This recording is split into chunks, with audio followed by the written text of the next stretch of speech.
What's up, guys? It's Nexus bringing you guys Fairy Tail, chapter 451.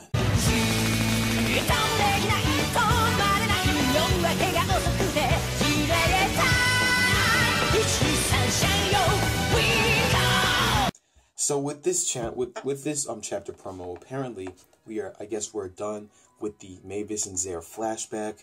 Yes, that was really tragic, but looks like we are back at the guild. From what it looks like, Zara carrying Mavis, and it almost reminds me of like when Batman was carrying Joker back in Arkham City. You know, when Joker died. I thought Black was your friend before. Well, why are you? No, wait, is that Mavis you're carrying? So Hades is a little bit scared. She's been missing for a year, and everyone's so worried. Are you alone? Yeah, everyone's preparing for the Harvest Festival. I was forced to be acting Guildmaster while Mavis was away. Master? Oh, I see. So this is the guild, huh? In that case, I've come to return Mavis. Hey, how could you treat her like that? She isn't a doll. Oh, Zareth just like threw it. She went like, oh well, there you go. Well, she won't be moving anymore. Mavis, you alright? Did something happen? Are you asleep? Good night, Mavis. Who are you? Zareth. Huh? That's right. If Mavis was a fairy, I guess you could call me a Spriggan. And Spriggan is also for ugly fairy, so it sort of sucks. I'm so tired of this already. I don't want to be around people anymore. That's right. I'll start with my stimulation games again. I won't have to worry about anything. Arastasia, I shouldn't have fallen in love. I couldn't. Zareth? And then we go back to Hades. Zareth? Is he that legendary black wizard? Mavis, what's wrong? Did he do something to you? Hades. She's dead. She's dead. Zareth and her kissed. She's freaking dead. She's really dead? No. Her heart's not beating, but they can still feel some of her magic. You have a Lagrima under the guild that could resurrect her, if I remember correctly. Which is probably how Lumen... Yep, there we go. There we go. Hades knew there was a Lagrima under the guild, so he said, and that's how my body came to be inside that crystal. So I'm guessing that the Lagrima is sort of like life support for Mavis, you know, so she can build her magic back up, which means, you know, they could probably build up. He tried as many resurrection spells as he could, but nothing worked. And soon, Rex himself realized that I had a curse of Angsharon. No. You took Rita's life? There's no way I'd be able to tell the others. And ultimately forced him to keep this thing a secret. Hades was the only person that knew, so then he probably became interested in dark magic, therefore starting Grimoire Hearts. I know. 697. Kretsch chose to announce that I had died, and that my grave was on the guild's holy ground, Tenru Island. Tenru Island was my birthplace, and also where I met Kretsch for the first time. It says, the same year, Kretsch officially became the second guildmaster, and this was done according to my will before I had departed. Kretsch balanced his job as a guildmaster, while trying all sorts of ways to bring me back. Then we go to year X700. 3 years later, Makarov's dad, Yuri, passed away, unaware of the circumstances that caused his wife's death. And then 30 years goes by. Kretsch never stopped trying. Everything was becoming very unpredictable. So it looks like Hades actually, or Prex, I might say, Hades actually had a heart. He actually tried his best to bring back Mavis. So he's not the cold-blooded guy you saw in Tenrujima. And everything with his unrivaled knowledge and talents, I was stuck with the curse. I had become someone suspended in animation, alive but dead at the same time. But that combination gave birth to a new indescribable magic. This is a kind of magic that could shake the very foundations of the magical world. Eternity magic. Fairy Heart. Fairy Heart. And that is how Fairy Heart... Thank you, Hades. Even though you went to a dark guild and joined Grimoire Heart, just thank you.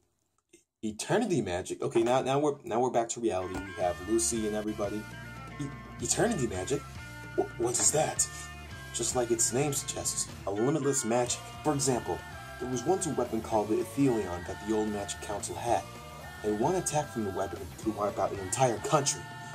With the fairy heart, you could fire that Ethelion repeatedly without worrying about the magic. Or should I say, it has enough magic to enable that. But then again, it's hard to explain just how much it was. Well, duh, because it's eternal. How can you describe something that's eternal?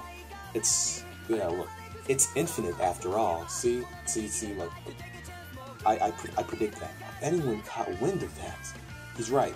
It could shake the foundations of the magic world. My son Ivan once wanted this as well. I wonder how this got out, but now Alvarez is aware of it as well. So you're saying Alvarez is attacking because they want Fairy Heart? But what for? They should already have enough power already on their own. I would think it's because they're planning on taking down Agnologia. But Zeref met Agnologia, so... Zeref met Agnologia. But if we look at it from another angle, we need that much power to defeat it. No way. Hey, I have a really simple question. If it was that powerful, couldn't we just beat both Alvarez and Agnologia?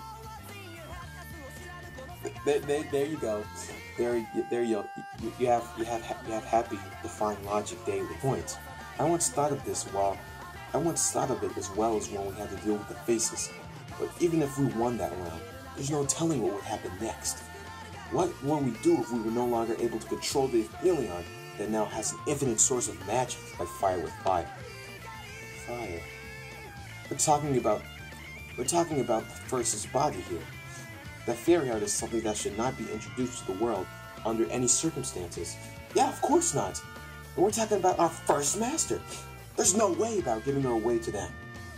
A magic born from my sins. I never thought it would drag all of you into this mess.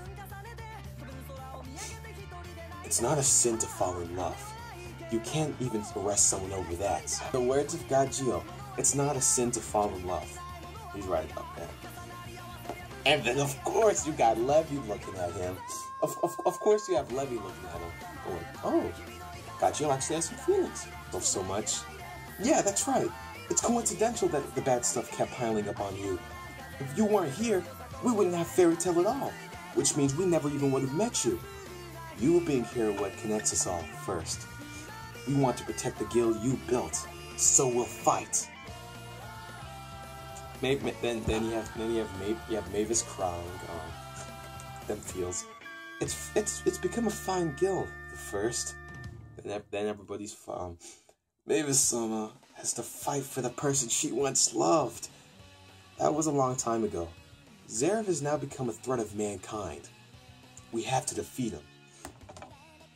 I mean, they're sort of right. I mean, even though Mavis did love Zeref, he's sort of now a threat. Even if we did do something about the Alvarez soldiers, Zeref's immortal, isn't he? He can't be killed then. How do we do this? Leave that to me. Then we have my boy Natsu coming in. I'll take Zeref down. I've been developing this technique in secret anyways. We got Natsu just looking freaking epic. Just I'll take Zeref down. I've been learning a new technique in secret anyways. That's epic. And then the end of the chapter. Very good chapter. Finally got out of the backstory. Now we have the setup to try and... I'm thinking this is probably going to be the final arc, because they've already mentioned Agnologia's name once again, and they've already mentioned that they have to go take down Zeref. Once those two... Because they've already taken out the Dark Guilds. They've already went to Adoles. Now all they have left is to take down Zeref and Agnologia. Those are the only two threats that we have left. Anyways, that's about it for me today. Thank you guys so much for stopping by. If you guys like my live reaction, be sure to subscribe if you're new, and like the video if you liked it. And until we meet again, see ya.